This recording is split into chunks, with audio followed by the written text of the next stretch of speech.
ଯିଏ ଯିଏ ଦଙ୍ଗା ସୃଷ୍ଟି କରୁଛି ସରକାର ତାଙ୍କ ଉପରେ କାହିଁକି କାର୍ଯ୍ୟାନୁଷ୍ଠାନ ନେଉନାହାନ୍ତି? ଆଗରୁ ତ କେବେ ଦଙ୍ଗା ହଉନଥିଲା। ଓଡ଼ିଶା ଭଳି ଏକ ଭାଇଚାରାର ରାଜ୍ୟ, ଓଡ଼ିଶା ଏକ ହଉଛି ସଂସ୍କୃତିର ରାଜ୍ୟ, ଓଡ଼ିଶା ହଉଛି ସମସ୍ତଙ୍କ ପାଇଁ। ଏଠି ହିନ୍ଦୁ, ମୁସଲିମ, ଶିଖ, ଇସାଇ ସମସ୍ତେ ଏଠି ଭାଇ ଭାଇ ହୋଇ ଚଳନ୍ତି। ଏ ସରକାର ଆସିବା ପରଠାରୁ ଆପଣ ମାନେ ଦେଖିଥିବେ ପ୍ରତ୍ୟେକ ଦିନ ଦଙ୍ଗା ହଉଛି, ପ୍ରତ୍ୟେକ ଦିନ ଧର୍ମ ରାଜନୀତି କରାହଉଛି। ଆମେ ଏହାକୁ ତୀବ୍ର ବିରୋଧ କରୁ। ଆମ ଦେଶ ହଉଛି ଧର୍ମ ନିରପେକ୍ଷ ରାଷ୍ଟ୍ର, ସବୁ ଧର୍ମର ଲୋକମାନଙ୍କର ଏଠି ସମାନ ଅଧିକାର ଅଛି।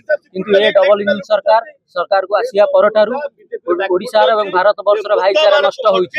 ଆପଣ ମାନେ ଦେଖିଥିବେ ଓଡ଼ିଶାରେ ଏ ସରକାର ଆସିବା ଦିନଠାରୁ ପ୍ରତି ଜିଲ୍ଲାରେ ପ୍ରତ୍ୟେକ ଅଞ୍ଚଳରେ ଧର୍ମ ନାଁରେ ଏଠି ରାଜନୀତି କରୁଛନ୍ତି ସେମାନେ। ଆପଣ ମାନେ ଦେଖିଥିବେ ଗତ କିଛି ଦିନ ତଳେ ବାଲେଶ୍ୱରରେ ଜଣେ ମୁସଲମାନ ଭାଇ ଉପରେ କିଭଳି ଅକଥନୀୟ ଅତ୍ୟାଚାର କରାଗଲା। ଆପଣ ମାନେ ଦେଖିଥିବେ ଗତକାଲି ଯୋଉଭଳି ଢେଙ୍କାନାଳ ଜିଲ୍ଲାର ପର୍ଜଙ୍ଗ ଠାରେ ଜଣେ ଖ୍ରୀଷ୍ଟିଆନ ବନ୍ଧୁଙ୍କ ଉପରେ ଯୋଉଭଳି ଭାବରେ ସେଠି ଆକ୍ରମଣ କରାଗଲା। ଏଠି ଧର୍ମ ନାଁରେ ସରକାର ରାଜନୀତି କରୁଛନ୍ତି। ଆମେ ତାଙ୍କୁ ଚେତେଇ ଦେଉଛୁ, ତୁରନ୍ତ ଆପଣ ଧର୍ମ ନାଁରେ ଯୋଉ ରାଜନୀତି କରୁଛନ୍ତି ତାକୁ ବନ୍ଦ କରନ୍ତୁ, ନଚେତ ଆଗାମୀ ଦିନରେ ଏ ଆନ୍ଦୋଳନ ତୀବ୍ରତର ହବ। ଯୋଉ ଲୋକମାନେ ଯୋଉ ଡବଲ ଇଞ୍ଜିନ ସରକାର ଆପଣ କହୁଛନ୍ତି, ଆପଣ ମାନଙ୍କୁ ଡବଲ ଥର ପୁଣି ସେଇଭଳି ଭାବରେ ନେଇକି ବଙ୍ଗୋପସାଗରରେ ଫୋପାଡ଼ି ଦେବେ। ଆପଣ ମାନେ ରାଜରାସ୍ତାରେ ମଧ୍ୟ ଚାଲିପାରିବେ। ଯିଏ ଦଙ୍ଗା ସୃଷ୍ଟି କରୁଛି ସରକାର ତାଙ୍କ ଉପରେ କାହିଁକି କାର୍ଯ୍ୟାନୁଷ୍ଠାନ ନେଉନାହାନ୍ତି? ଆଗରୁ ତ କେବେ ଦଙ୍ଗା ହଉନଥିଲା। ଓଡ଼ିଶା ଭଳି ଏକ ଭାଇଚାରାର ରାଜ୍ୟ, ଓଡ଼ିଶା ଏକ ହଉଛି ସଂସ୍କୃତିର ରାଜ୍ୟ, ଓଡ଼ିଶା ହଉଛି ସମସ୍ତଙ୍କ ପାଇଁ।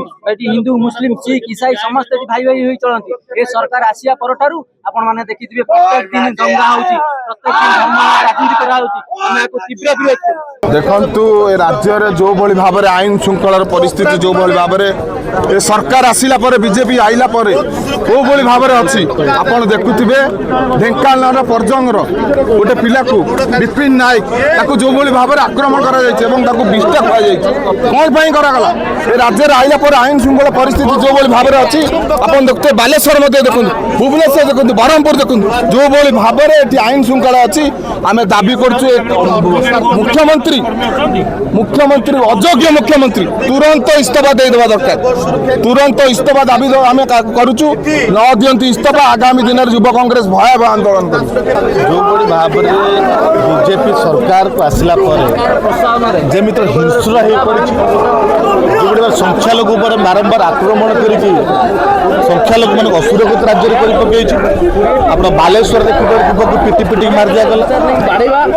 ଢେଙ୍କାନାଳ ପର୍ଜଙ୍ଗ ଗୋଟେ ଖ୍ରୀଷ୍ଟିଆନ ଯୁବକକୁ ଯେଉଁଭଳି ଭାବରେ ଚପଲ ପିନ୍ଧେଇ ଗୋବର ଖୁଆଇକି ରାସ୍ତାରେ ଗୋଡ଼ି ମାରିଲେ। ମୟୂରଭଞ୍ଜର ଯୁବକୁ ଉଲ୍ଲଗ୍ନ କରିକି ମାରିଲେ। ଚାରିଆଡ଼େ ଗରିବ ଫେରିବାଲାକୁ ଯେଉଁଠି ଦୁଇ ପଇସା ରୋଜଗାର କରିବାକୁ ଯାଉଛନ୍ତି ତାକୁ ରାଜରାସ୍ତାରେ ଆଧାର କାର୍ଡ଼ ମାଗି ମାଡ଼ ମାରୁଛନ୍ତି, ଭିଡ଼ିଓ ଛାଡ଼ୁଛନ୍ତି।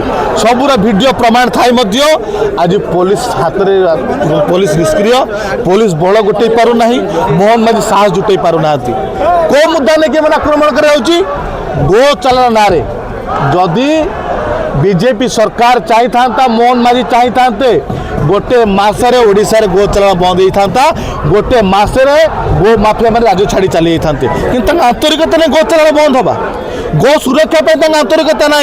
जदि गो चलाण बंद हो बीजेपी मुख्य मुद्दा मुद्दा मुद्दा भटकी एम 300 यूनिट बिजुली कथा कहते से बिजुली कथा भूली मन पकड़े जमी मुद्दा चलिए एम पल्यूसन लोक को लुटे आडिशनल सिक्यूरिटी लिट बिल ना पैसा आदाय करेंगे, युवक मान रोजगार देवे नहीं, क्वेश्चन पेपर लीक करेंगे।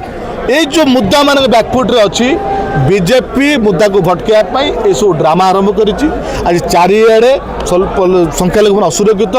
तुरंत दाबी करुचु मोहन माझी संख्यालघु मान सुरक्षा पदक्षेप नि। जो अपराधी माने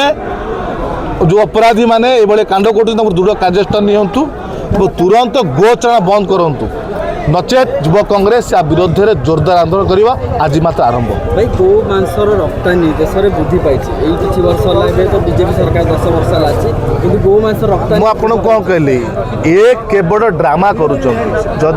एमाने 12 वर्ष सरकार को आसी केन्द्र में 1.5 वर्ष है राज्य शासन अच्छा जब गो सुरक्षा प्रति आंतरिक था ना गोटे मस लगी था बंद हाँपे आंतरिकता ना। जदि गो सुरक्षा गो चलाण बंद हो गो सुरक्षा प्रति चिंता करते आज बंद होता मैंने गो चलाण बंद करते मुद्दा रही इश्यू रही क्या राजनीति करेंगे से ड्रामा कर।